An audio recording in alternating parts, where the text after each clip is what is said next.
ओम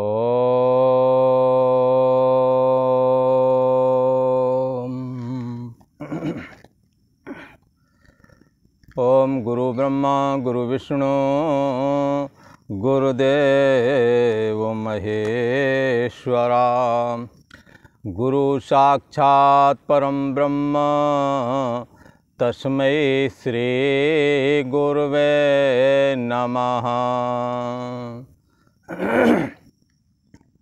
ओम योगेश्वर श्री कृष्ण भगवान की जय। ऐं सरस्वत्यै नमः। ओम शांति शांति शांति। पूर्व का प्रसंग है। भगवान श्री कृष्ण कहते हैं मुझे कर्म लिप्त नहीं करते और न में कर्म फले स्प्रिया।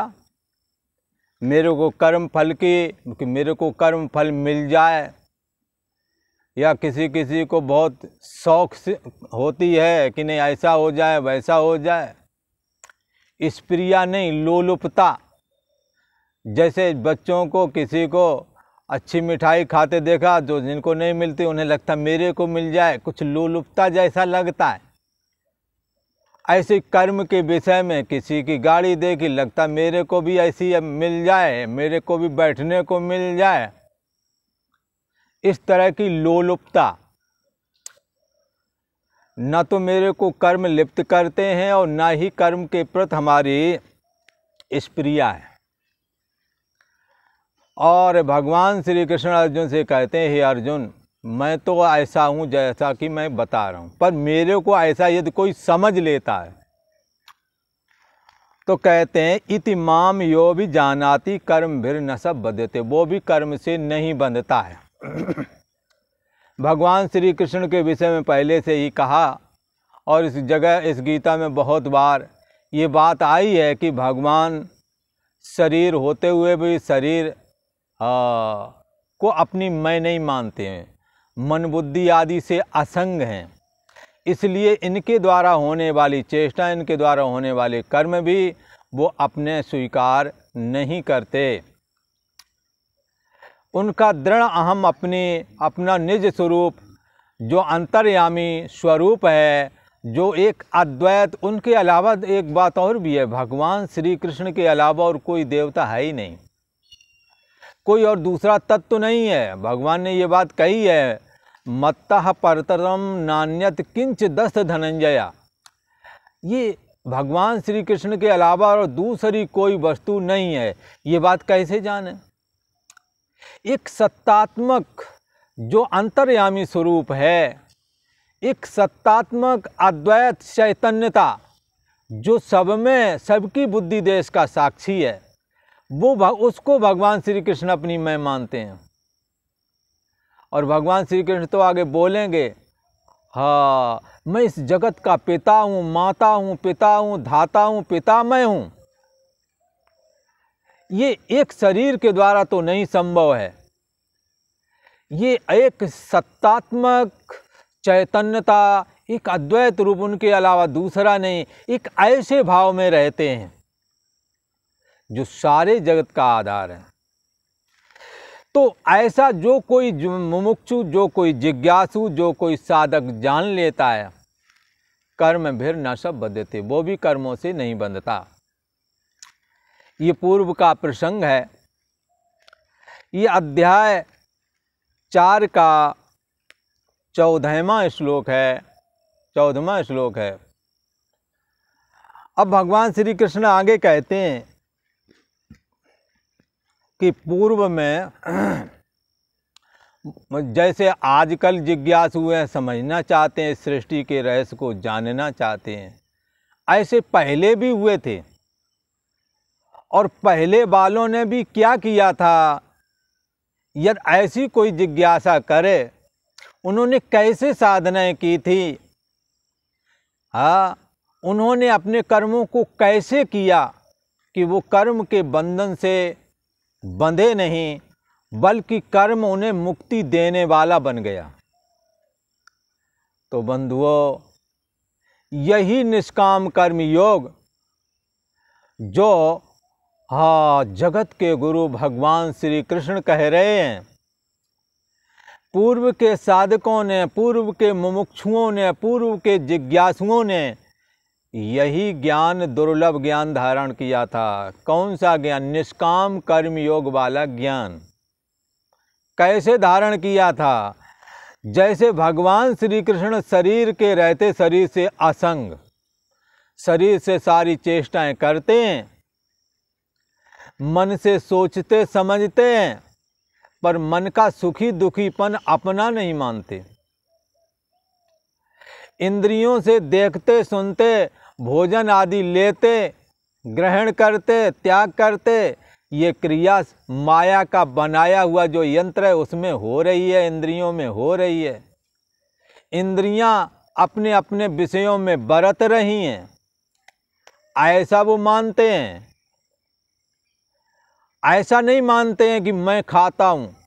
अगर यदि उनसे पूछे कि आपने भोजन किया, बोले हाँ किया, बोलेंगे ऐसे ही जैसे हम आप बोलते हैं, मैंने खाया, ऐसे ही बोलेंगे। पर एक बुद्धि से ये जब भी समझ रखते हैं कि मैं कुछ भी खाता पीता नहीं, हमारा अद्वैत सत्तात्मक चैतन्यता जो संपूर्ण बुद्धि देश का जो साक्षी है, ऐसा जो हमारा जो विग्रह है, ऐसा जो हमारा स्वरूप है, उसमें भूख प्यास नहीं है। भूख प्यास प्राणों को लगती है, प्राणों को इंद्रियों के माध्यम से, मुख आदि के माध्यम से भोजन प्राप्त हुआ है, जान रहे हैं। वो जानने वाले पने में सदा स्थित रहते हैं। भगवान श्री कृष्ण की ऐसी महिमा है। उन्हों का ये दुर्लभ ज्ञान पहले भी लोगों ने धारण किया, उससे पहले भी लोगों ने यही धारण किया था। सबसे पहले भी जो भी मुमुक्षु साधक और ज्ञानवान हुए हैं, इन्हीं के ज्ञान को धारण करके ज्ञानवान हुए हैं, मोक्ष को प्राप्त हुए हैं। कोई कहे महाराज इनके ज्ञान की बात कहते हो, तो ये ज्ञान तो इन्होंने उपनिषद से लिया है। उपनिषद से लिया है तो उपनिषद साक्षात वेद है और वेद भगवान की वाणी है। इसलिए उपनिषद के माध्यम से आया हो, चाहे सीधा चाहे गीता के माध्यम से आया हो, ये सारा ज्ञान परमात्मा नारायण का है। और परमात्मा नारायण ये साक्षात भगवान श्री कृष्ण है। इसलिए एक जगह ऐसा भी कहते हैं कि आकाशात पततम तोयम यथा गच्छति सागरम सर्वदेव नमस्कारा केशवम प्रति गच्छति। आकाश से जो भी बरसात होती है, मतलब वो नदियों के माध्यम से समुद्र में जैसे जाकर के एक समुद्र में मिलना होता है। अब जैसे ये गंगा जी हैं, तिब्बत तक का पानी और मानसरोवर आदि का तक का पानी ये इसमें आ रहा है, ये गंगा माई है। तो ये जहाँ कहीं पहाड़ों पर बरसात हुई, सारा पानी लेकर गंगा जी में जा रही हैं। ऐसे ही जहाँ कहीं जो एक दूसरे देवताओं की पूजा करके जो प्रणाम नमस्कार करते हैं, सारे देवता भगवान श्री कृष्ण से प्रकट हुए हैं।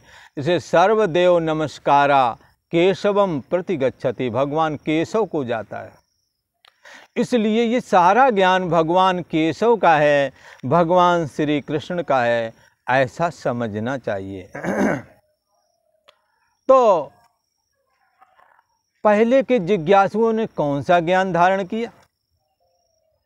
अब ये गीता अध्याय 4 का ये 15वां श्लोक है। तो ये अपन उच्चारण करते हैं, आप भी इसे मिला लेना यदि गीता हो पास में। एवं ज्ञात्वा कृतं कर्म एवं ज्ञात्वा कृतं कर्म पूर्वैरपि मुमुक्षुभिः कुरु कर्मैव तस्मात् त्वं पूर्वै पूर्वतरम कृतम।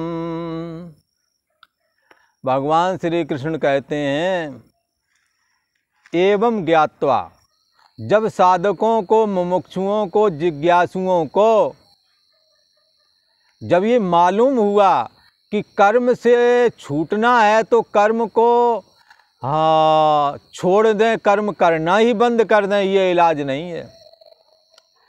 कर्म को कामना से युक्त होकर के करें, कर्म से छूट जाएंगे कामना पूर्ति होने पर, तो ये हल नहीं है, क्योंकि कामनाएं बढ़ती ही जाती हैं, कामनाओं का अंत नहीं आता। फिर क्या हल है? तो किसी ने कहा हम कर्म करते ही नहीं हैं, कामना से युक्त करेंगे तो बंद जाएंगे, फल की इच्छा रखेंगे तो बंद जाएंगे, तो नहीं करते हैं, तो नहीं करते हैं। ऐसा जब कहा तो भगवान श्री कृष्ण ने कहा, ऐसा तुम कदापि न करना, क्योंकि कर्म यदि करोगे तो ही आप निष्काम भाव से कर पाओगे, और तो ही आप अपने कर्म निपटा पाओगे, कामना से युक्त भी कर पाओगे, निष्काम भी कर पाओगे। जब करोगे ही नहीं तो अपने भी नहीं कर पाओगे और निष्काम भी नहीं कर पाओगे। वही कर्म जब कामना और फल की इच्छा छोड़ दी जाती है तो वही कर्म बंधन तोड़ने वाला हो जाता है, मोक्ष देने वाला हो जाता है, भगवान की ज्ञान वैराग भक्ति देने वाला वो कर्म बन जाता है। इसलिए जीवन में यदि सक्सेस होना है, सफल होना है, तो बंधुओं अकर्मण्यता को जीवन में कभी धारण नहीं करना। ये अकर्मण्यता जैसा दोष दुनिया में कोई नहीं है। अकर्मण आदमी अपने परिवार पर एक बोझ होता है, इसलिए करो, न रहो न निराश करो मन को, कुछ कर्म करो, कुछ कर्म करो, निराश मत हो। यदि आपको अच्छे पैसे नहीं मिल रहे हैं किसी काम में तो जितने थोड़े मिल रहे उसी में करो। बोले हम इसमें इतना, हमारी इतनी एजुकेशन है, इससे कैसे काम चलेगा, हम नहीं करते। अरे नहीं करोगे तो ना करने की आदत पड़ जाएगी। अच्छा है कि आप करें, करने का अभ्यास अच्छा माना गया है, ना करने से करना अच्छा है। एक जगह एक कहावत कहते हैं कि बैठे से बेगार भली, बैठने की अपेक्षा तो बेगार करते, कुछ ना कुछ करो तो शरीर चलेगा, न वरना रोगी हो जाओगे, और ऊपर से कुछ ना करोगे तो परिवार वाले कब तक तुम्हारा खर्चा उठाएंगे। इसलिए थोड़ा कम मिल रहा है, थोड़ा ही लो, आगे और ज़्यादा कमाने का उपाय सोचो, कोई अच्छा काम ढूंढो। नहीं मिलता है तो जो कर रहे करते रहो, निठल्ले से अच्छा है कि करना। इसलिए भगवान श्री कृष्ण ने कहा, पहले के साधकों ने भी हमारे इस ज्ञान को धारण किया था, वो निठल्ले नहीं हुए थे, उन्होंने अपने कार्य का संपादन किया था, स्वयं किया और दूसरा अपने काम निपटाए, दूसरों के काम आए। मुमुक्षु कभी अकर्मण्य नहीं हो सकता। परमात्मा की ज्ञान वैराग भक्ति संपादन करने के लिए प्रथम श्रेणी ये सेवा ही है। आप सबसे पहले अपने घर परिवार की सेवा करें, और घर परिवार की सेवा के काम में यदि आ गए तो आप बाहर भी कर सकेंगे। जब आप अपनों की नहीं कर सके तो दूसरों की क्या करोगे। इसलिए पहले स्वयं अपना भोजन बना करके खाना सीखो, दूसरों को भी भोजन बना के खिला दोगे। खुद ही जीवन भर बने रहे, चाय तक नहीं बनाई, दूसरे के भरोसे रहे, तुम क्या दूसरों को कर लोगे। इसलिए पूर्व के लोगों ने ऐसा नहीं किया था। पूर्व लोग के लोगों ने स्वयं सक्रिय हुए, अपने काम निपटाए, दूसरों के काम में भी आए, और आसक्ति और फल की इच्छा से रहित होकर के सारे कर्मों को संपादन किया, जिससे उनके कर्म बंधन भी ढीले पड़ गए, टूट गए। ऐसा कहा, और अंत तो गत्वा ये भगवान श्री कृष्ण के दुर्लभ ज्ञान को धारण करके कैवल्य निर्वाण को भी प्राप्त हो गए। इसलिए यहाँ कहा, एवं ज्ञात्वा कृतम कर्म। ऐसा जब उन्होंने समझा, किसने समझा? पूर्व के लोगों ने, कि ना करने से करना अच्छा है, तब वो करने में लग गए। फिर पूर्व के लोगों ने ऐसा भी सोचा, यदि करते हैं तो आसक्ति और फल की इच्छा से रहित होकर के करूं। ऐसा जब उन्होंने किया, हाँ, तो फिर क्या हुआ, उनके बंधन ढीले पड़ गए, उनके बंधन कट गए, कर्म के द्वारा धर्म बना। हाँ, और धर्म से विरत जीवन में वैराग आया और योग का आश्रय लिया तो ज्ञान प्राप्त हो गया और ये अंतर्यामी स्वरूप आत्मा का उनको साक्षात्कार हो गया, ऐसा कहते। और हाँ, इसीलिए इन्होंने कहा, हाँ, भगवान श्री कृष्ण कहते हैं, हे अर्जुन, तस्मात् क्या करो तुम, तो कहते हैं कि पूर्व काल के मुमुक्षुओं ने, पूर्व मुमुक्षु भी अपि, पूर्व काल के जिज्ञासुओं ने, मोक्ष की इच्छा रखने वालों ने जब ये देखा मैं संसार के जाल से कैसे छूटूं, जब उन्होंने ऐसा विचार किया तो उन्होंने भी ऐसा ही जाना कि हमने कर्म करना है, निठल्ले नहीं बैठना है, अपने काम निपटा के दूसरों के भी काम आना है, आसक्ति और फल की इच्छा छोड़ देनी, ऐसा जाना। एवं ज्ञात्वा, ऐसा जानकर ही कर्म कृतम, उन्होंने कर्म ही किए, निठल्ले नहीं हुए। इसलिए हे अर्जुन, मैं तो तुमों से कहता हूँ, इसलिए आप क्या करें। इसलिए भगवान श्री कृष्ण ने कहा कि भाई हे अर्जुन, तुम भी ऐसा करो कि कुरु कर्मैव त्वम, हाँ, पूर्वतरम कृतम, पहले के लोगों ने जैसे कर्म किए थे, पहले के लोगों निठल्ले नहीं हुए, कर्म किया, कर्म को आसक्ति और फल की इच्छा से रहित होकर किया, उनसे पहले वालों ने भी कर्म किया, आसक्ति और फल की इच्छा से रहित होकर के किया, अकर्मण्यता नहीं धारण की। फिर उससे पहले वालों ने जैसा किया, यही ज्ञान धारण किया था उन्होंने, चाहे वो सतयुग के लोग रहे हों, चाहे जिस युग के लोग रहे हों, चाहे त्रेता के रहे हों, चाहे द्वापर के रहे हों, सभी ने ये भगवान श्री कृष्ण का ही कर्म योग का मार्ग पहले अपनाया और बाद में उस धर्म कर्म के द्वारा वैराग हुआ। निष्काम कर्म का फल क्या है, तेईकर फल पुण्य विषय विरागा।